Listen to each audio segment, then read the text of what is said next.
OBC को लेकर के सुप्रीम कोर्ट का एक बहुत बड़ा फैसला आया है। हर ओबीसी के बच्चे को इसको ध्यान से सुनना चाहिए।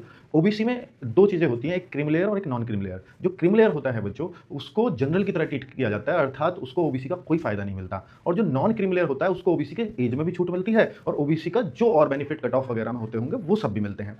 लेकिन बच्चों यहाँ पर क्या हुआ कि सुप्रीम कोर्ट ने एक फैसला जो सुनाया है, तो ये केंद्र सरकार ने कुछ बच्चों को रोक दिया था जॉइनिंग से। यूपीएससी में इन बच्चों को करीब 100 के आसपास के बच्चे थे, अलग-अलग जो है सालों में ये चयनित हुए थे। इन 100 बच्चों को इसलिए रोक दिया क्योंकि जो क्रीम लेयर है, सरकार मानती है 1993 में एक नियम बनाया था कि अगर कोई किसी के माता-पिता की इनकम 8 लाख रुपए सालाना से अगर ज़्यादा है, तो फिर वो क्रीम लेयर में आ जाएगा। तो उस आधार पर केंद्र सरकार ने यूपीएससी वाले इन बच्चों की जॉइनिंग को रोक दिया था कि इनका जब चेक कराया और इनके परिवार की इनकम चेक कराई, तो इन बच्चों ने ओबीसी फिल किया हुआ था और इनके परिवारों की इनकम 8 लाख से ज़्यादा पाई गई। फिर ये बच्चे कोर्ट में चले गए, हाई कोर्ट से ये बच्चे जीते।